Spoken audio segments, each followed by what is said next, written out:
कभी सोचा है कि 4 रुपए में बिकने वाला ये पान मसाला अजय देवगन, शाहरुख खान और अक्षय कुमार जैसे महंगे एक्टर्स को कैसे अफोर्ड कर सकता है? पान मसाला, गुटखा, खैनी, उप्स, मेरा मतलब है ये केसर इलायची इंडस्ट्री कितने पैसे कमाती है? ये रंगीन प्रोडक्ट्स बनाने वाली इंडस्ट्री एग्जैक्टली कितनी बड़ी है मुझे भी नहीं पता था, लेकिन इसका आंसर जानने के बाद आई वाज शॉक्ड। तो आइए जानते हैं how big is Indian spitting industry.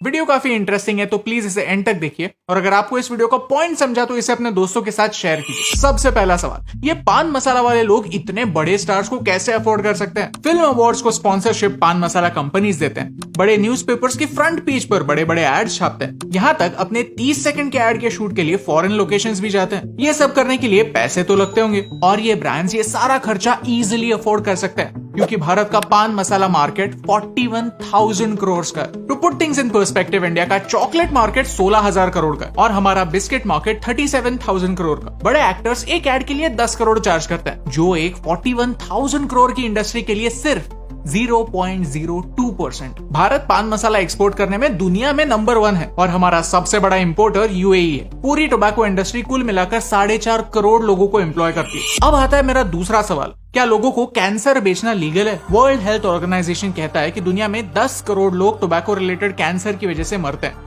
और ये नंबर 21वीं सदी में 100 करोड़ होने वाला है। मूवी शुरू होने से पहले आपने वो मुकेश वाले एड्स तो देखे ही होंगे। कैंसर का इन सारे नशीले पदार्थों से रिलेशन है, ये समझने के लिए आपको कोई साइंटिस्ट होने की जरूरत नहीं, सिर्फ एक बार थिएटर में जाकर मूवी देखने की जरूरत है। लेकिन फिर भी ये 41,000 करोड़ की इंडस्ट्री बढ़ती ही जा रही है। कैसे? क्योंकि वो जीनियस है, मार्केटिंग में जीनियस। यू सी, अब भारत में टोबैको प्रमोट नहीं कर सकते। 2011 के बाद सारी स्टेट गवर्नमेंट्स ने तंबाकू के साथ पान मसाला बेचना बैन कर दिया। तो इन कंपनीज ने क्या किया? पान मसाला में से टोबैको हटा दिया। पान मसाला बेसिकली पान के अलग अलग इंग्रेडिएंट्स का मिक्सचर है, इसीलिए केसर के नाम पर भी बिकता है और इसे एक फूड आइटम की तरह बेचा जाता है। इनफैक्ट एक पान मसाला को वही ऑर्गेनाइजेशन रेगुलेट करती है जो आपके पार्ले जी को रेगुलेट करती है। ओके, तो टोबैको नहीं है, राइट? तो पान मसाला खाने से क्या फर्क पड़ता है? द सीक्रेट है, जब आप पान मसाला खरीदते हैं तो लोकल पान की टपरी वाला आपको एक और पैकेट देता है जिसमें असली माल होता है, और ये माल पान मसाला में मिलाने के बाद आपको मुंह का कैंसर मिलता है।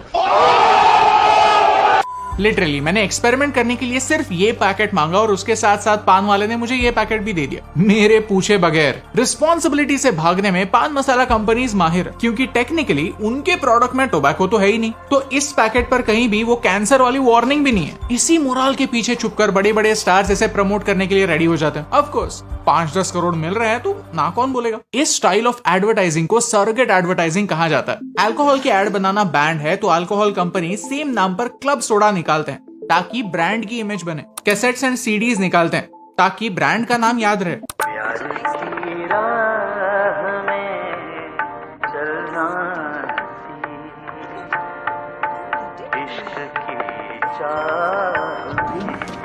पॉपुलर एड कैंपेन्स चलाते हैं जो आपको सालों साल याद रहे। एड में जो प्रोडक्ट ये लोग प्रमोट करते हैं वो आप कभी खरीदते नहीं, लेकिन हाँ, जब आप वाइन शॉप में जाते हैं तो आपको ब्रांड का नाम याद रहता है। सिमिलरली पान मसाला ब्रांड सिल्वर कोटेड इलायची बेचते हैं जिनका पैकेट उनके पान मसाला या खैनी के पैकेट से एकदम मैच करता है, लेकिन एड में उनका मेंशन नहीं होता। अब इलायची बेचना क्राइम थोड़ी है। इनफैक्ट मैंने एक ब्रांड की चाय की एड देखी जहाँ हीरोइन का ड्रेस भी खैनी के पैकेट जैसा दिखता है। इस सरोगेट एडवर्टाइजिंग ने किसी भी बड़े स्टार को छोड़ा नहीं है, फिर वो हिंदी का हो या साउथ का, नया हो या पुराना। वेट, तो मैं ये वीडियो क्यों बना रहा हूँ? लोगों को पता है कि ये चीज उनके लिए बुरी है। लोगों को पता है कि स्टार्स एड्स में झूठ बोल रहे हैं। लोगों को पता है कि अगर उन्हें कैंसर हुआ तो वो ट्रीटमेंट भी अफोर्ड नहीं कर सकते। अगर वो बेवकूफ हैं तो है, क्या फर्क पड़ता है? फर्क तब पड़ता है जब ये बेवकूफी उन लोगों की भी जान लेती है जो खुद पान मसाला खाते हैं। आज तक कोविड से भारत में 5 लाख के आसपास लोग मरे, लेकिन एक ऐसी बीमारी है जो सिर्फ 1 साल में 5 लाख लोगों की जान लेती है, और ये कहानी हर साल रिपीट होती है। इस बीमारी का नाम है टीबी, जिसके बारे में कोई कभी बात नहीं करता। पूरी दुनिया के 1/3 केसेस भारत से आते हैं। क्यों?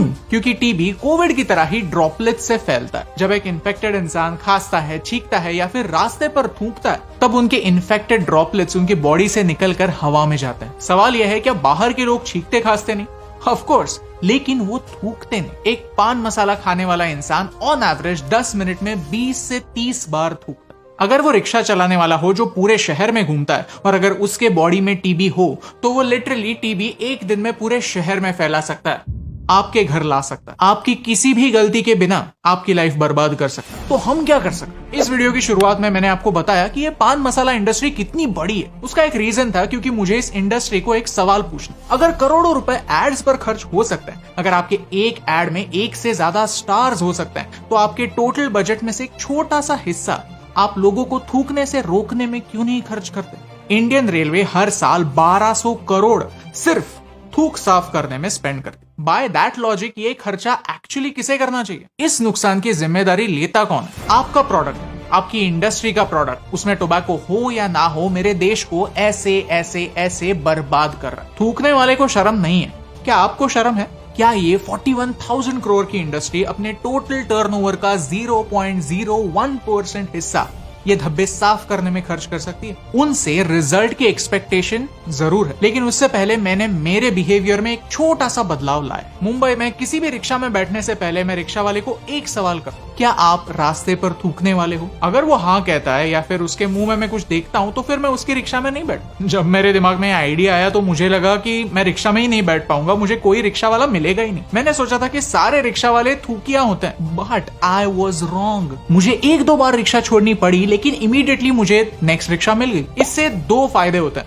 एक, मेरा पैसा सिर्फ उन्हीं लोगों को मिलता है जो नशीले पदार्थ खाकर अपनी गाड़ी रास्ते पर नहीं उतारते। ऐसे लोगों को नहीं मिलता जो मेरे पैसे से ये चीजें खरीदने वाले हैं। पैसा अच्छे लोगों को मिलता है, अच्छे लोगों का फायदा होता है, प्लस मुझे टीबी होने का चांस कम होता है। और दूसरा, थूकिए लोगों को एक रिमाइंडर मिलता है कि मेरे जैसे पागल लोग हैं जो उन्हें सवाल पूछते हैं। अगर उनके मन में थोड़ा सा गिल्ट होता है तो होने दो। आज प्रॉब्लम यही है कि जो लोग गलती कर रहे हैं उन्हें रोकने वाला कोई नहीं है, उन्हें सवाल पूछने वाला कोई नहीं है। पुलिस वाले भी तो थूकते हैं, लेकिन हाँ, जो लोग भुगत रहे हैं वो सच कहने से डरते हैं। क्यों?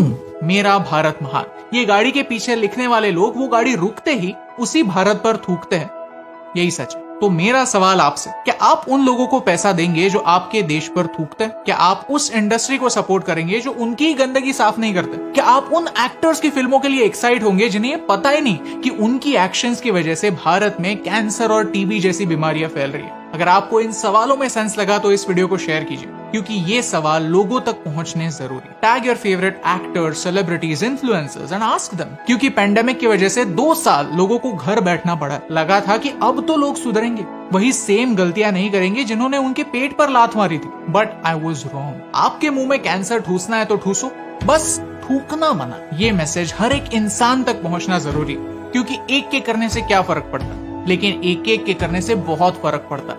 और इन दोनों लाइंस में सिर्फ एक का फर्क है, and that's the reason why फर्क पड़ता है।